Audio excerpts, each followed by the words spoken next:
In 1991, two hikers were crossing a mountain pass in the Oat Z Alps on the border between Austria and Italy when they spotted something sticking out of the melting ice. They assumed it was a recently deceased mountaineer. It happens in the Alps. People die in storms, fall into crevasses, and show up years later when glaciers shift. But this was not a dead climber. The body turned out to be 5,300 years old. And when scientists finally sequenced his DNA, they found a genetic lineage that no longer exists anywhere on Earth. He had an arrowhead embedded in his left shoulder and signs of a head wound. He had been murdered during the Copper Age, and the glacier had kept his body frozen ever since. Scientists named him Oat Z after the valley where he was found, and he became the oldest glacier mummy ever discovered. However, the real shock came decades later when researchers at the Max Planck Institute decided to resequence his entire genome using modern technology. The original DNA analysis from 2012 had suggested Oat Z had ancestors from the Caspian steppe, but something about that result never added up. Oat Z lived 5,300 years ago, and steppe populations did not appear in Central Europe until about 4,900 years ago. He was too old to carry those genes. In August 2023, the team published a corrected high-coverage genome in the journal Cell Genomics. The original data had been contaminated with modern human DNA. Once the contamination was removed, the picture of Oat Z changed completely. He carried over 92% Anatolian early farmer ancestry, the highest proportion of any known European from that era. His population was genetically isolated, tucked away in the Alps with almost no mixing with hunter-gatherer groups living nearby. And his appearance was nothing like the reconstructions people had been looking at for 30 years. Those famous museum models at the South Tyrol Museum of Archaeology in Bolzano showed a pale-skinned, hairy man with light eyes staring into the distance. Millions of visitors had walked past that model thinking they knew what Oat Z looked like. The new genome revealed that he had dark skin, darker than modern Sicilians, dark eyes, and genetic markers for male pattern baldness. He was likely losing his hair when he died. The dark, leathery appearance of his mummified skin was not just a result of being frozen for 5 millennia. In life, he actually looked like that. Then, in 2025, researchers published an additional study in Nature Communications, analyzing DNA from 15 other Copper Age individuals who lived in the same alpine region. While those neighbors shared roughly 80 to 90% Anatolian farmer ancestry, Oat Z's specific paternal lineage was different from every single one of them. He was a genetic outlier, even among his own people. Nobody knows why. But the most striking finding was about his maternal lineage. Oat Z's mitochondrial DNA, the genetic line passed from mother to child, belongs to a branch that has completely vanished. There is no living person on Earth who carries it. His entire maternal bloodline went extinct sometime in the last 5,000 years. When scientists study modern DNA to reconstruct the past, they miss lineages like this entirely. The only reason we know it existed at all is because Oat Z's body survived in the ice. And Oat Z is not the only one. In the Takarkori rock shelter in southwestern Libya, buried beneath the sands of what is now the Sahara Desert, researchers found the naturally mummified remains of 2 women who died roughly 7,000 years ago. That date is important because 7,000 years ago the Sahara was not a desert.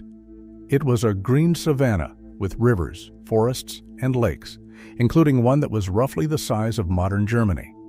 This lush period is known as the African Humid Period, and it allowed human populations to thrive across a landscape that today is almost completely uninhabitable. The study, led by archaeogeneticist Nada Salem at the Max Planck Institute with senior author Professor Johannes Kraus, used high-resolution, genome-wide sequencing to analyze the women's DNA. The results were extraordinary. These 2 women belonged to a previously unknown branch of the human family tree. Their genetic lineage had split from sub-Saharan African populations about 50,000 years ago and then remained isolated for tens of thousands of years. They carried only 0.15% Neanderthal DNA, far less than the 1.5 to 2% found in most Eurasian populations. And critically, their ancestry is not present in any modern human population anywhere on Earth. Scientists call this a ghost population, a group whose existence was previously hinted at through faint statistical echoes in modern genomes, but who had never been found in the flesh until these two mummies. Professor Krauss pointed out that the Sahara only became green about 15,000 years ago, and before that it was desert. So where this population spent the 35,000 years between splitting off from other humans and arriving in the green Sahara remains a complete mystery. They existed somewhere, isolated, for longer than recorded civilization has been around. And then they disappeared. The women were pastoralists who kept cattle, but their genetic isolation tells scientists something surprising. They adopted herding not by interbreeding with neighboring farming groups, as was common elsewhere, but purely through cultural exchange. Ideas crossed borders. Genes did not.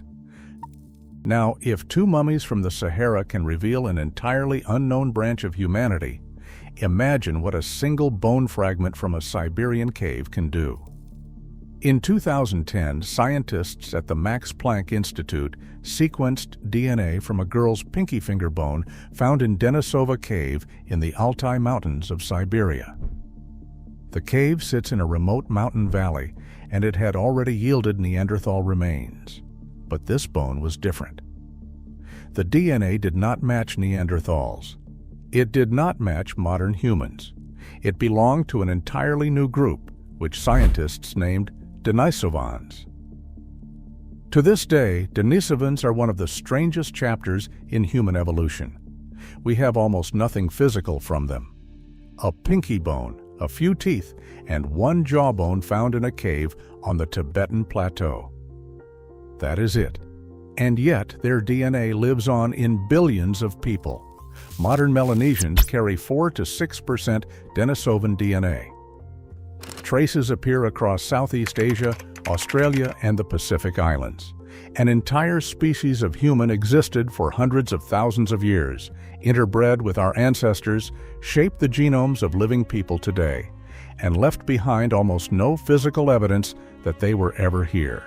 The cave itself tells a layered story.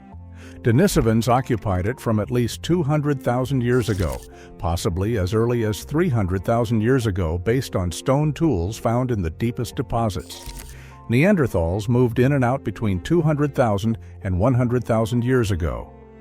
Modern humans showed up around 45,000 years ago. 3 different human species using the same cave across hundreds of thousands of years.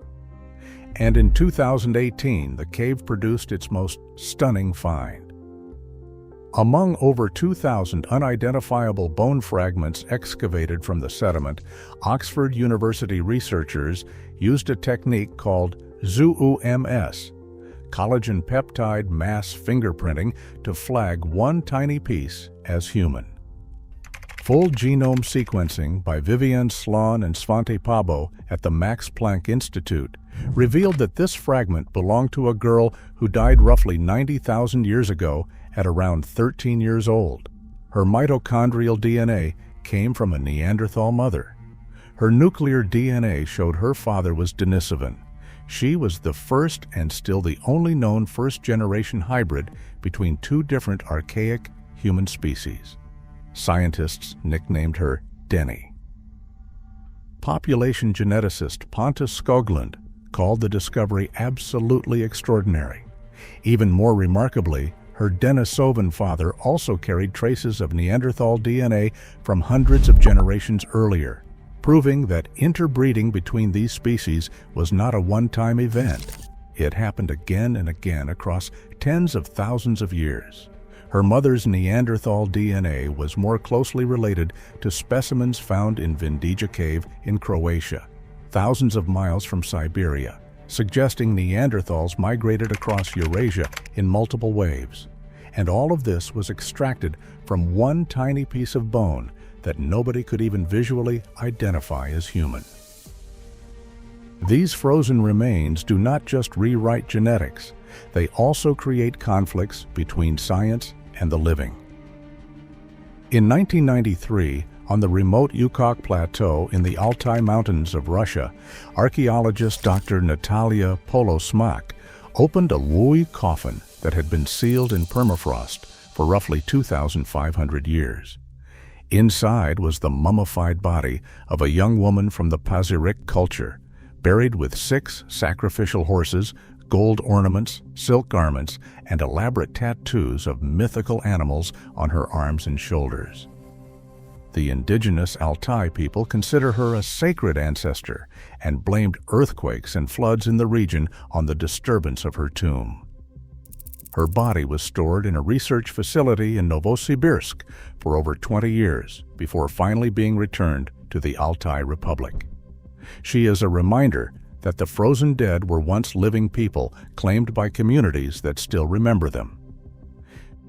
Meanwhile, ghost DNA hiding in the genomes of living people tells us there are branches of the human family tree that we have not found at all.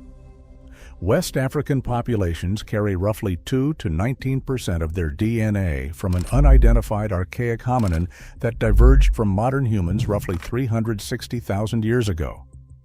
No skull, no bone, no tooth from this species has ever been discovered. It exists only as a statistical shadow inside the genomes of people alive today. Some Southeast Asian and Pacific Islander populations carry Denisovan DNA from at least 2 genetically distinct Denisovan groups, suggesting multiple Denisovan populations spread across Asia that left no fossils behind. Denisovans appear to have been diverse, and their genetic legacy survives even where their bones do not. And scientists say the biggest discovery might still be frozen in the ground. Researchers at University College London have openly discussed the possibility of finding a preserved Neanderthal or Denisovan body in permafrost. Dr. Matthew Pope called the idea not a far-out idea. The most promising location is not the Arctic, but high-altitude permafrost in Tibet and the Himalayas, where Denisovan remains have already been found.